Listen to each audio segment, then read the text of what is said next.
طالبانو علم دا د جنازو سره خلک ډېر هغه کوي دا څپلۍ وباسه او مې باسه باسې که نه باسې دا طالبانو ډېر اسانه مسله ده دا داسې چل ده زموږ حنفي فقها وایي طالبانو ورونو چې جنازه ده جنازه یې راوړه طالبانو دې دشته کې جنازه ده طالبانو ورونو تاسې خو په کتابونو د فقه کې یو بحث ویلی تطهیر د انجاسو نجس چې پاکېږي قسمه قسم شیانو باندې پاکېږي که نه بعضې شیان دي طالبانو په مښودلو پاکېږي بعضې شیان دي طالبانو چې انقلاب راسي یو حقیقت په بل حقیقت بدل سي د غوا خوشایي مردار دي که نه چې رتر جوړ سي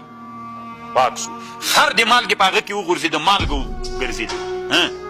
پاک د طالبانو عنصر بدل سو طالبانو نن عصر کې په دې مسله باندې علما ډېر بحث کوي طالبانو دې مسأله د استحالې ورته وایي استحاله دې ته وایي د کیمیا علما وایي چې د کې حقیقت بدل کړي بیا صحیح ده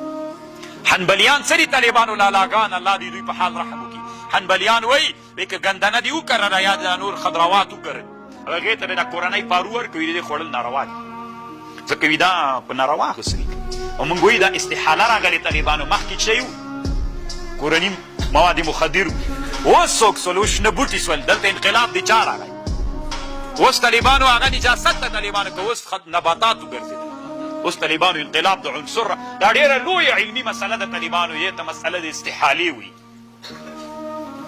په فقه کې ما څه خبر کوله طالبانو جنازې کې طالبانو نو اوس جنازه کې څپلۍ دې ککړه وه داسې وموږ په همدې پاکېږي که نه وایي قدري وکان اوس طالبانو جنازې ته راغلو جنازې ته چې راغلو اکثره د جنازې په دشتو کې که نه نو طالبانو فقها داسې وایي که چېرته دا کوم جنازې چې کې چې جنازه کېږي دا چې نجس څوک چې نجس نو چې نجس و نو بل ځای سته ده نه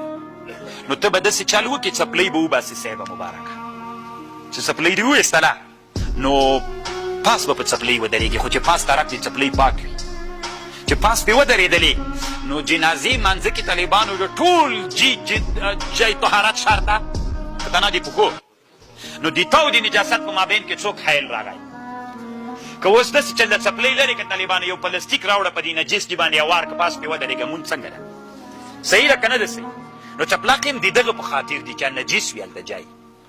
او که دا جای بیخي نجس نه ده طالبانو سپین نه واوره سوې د جنازه ده بیا هم طالبانو علما شیخان طالبانو د مدرسو استادان بیا هم طالبانو څپلۍ وباسي په سیره پې ودرېږي و کور دې له غنمو ډک شه دا په هر حالت کې نه ده ولې داسې کوي اوس واوره پاکه ده که مرداره او چې د هغه سر نه په واوره روان وي جنازجي ته راورسېدلې که مرداره وي څوک پاکېږي که چې پاکه سوله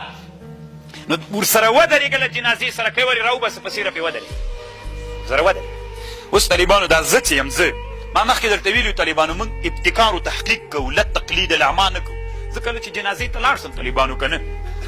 نو خلک خو ماته بیا ډېر ګوري نو دوی طالبانو څپلۍ ویستلي سپینګیرې ویستلي مولام ویستلي شیخ صاحب هم ویستلي همدغسې چې کې یا همدغلته چې اوس جنازه مې طالبانو ویباسي په سیره پاس پې ودرېږي او زه ما همداسې خو کړي وي نو ما ته راګوري چې دغه ملایانو دا 200 ملایانو ویستلي دي دی ولې نه بس دا تقلید اعما ده طالبانو چې دا دوی کړی ده دا ویستل په کم حالت کې خاص حالت دا خو هغه حالت نه زه یې ولې وباسم که دا یې باسي بیخي دې په مځکه ودرېږي دا نو چې وی باسه پاس نه پې ودرېږه دا دوی ته کمال کارېږي دا طالبانو انا وجدنا علیه آباءنا ده قسم په الله که بل شی انا وجدنا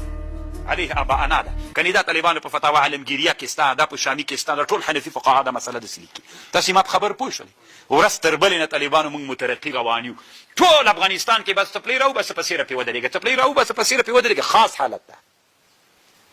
که نه دوی طالبانو هغه مسله اورېدلې اوس ټولو مخکې کول ته ورته یې ولګوې وایي انا وجدنا علی آباءنا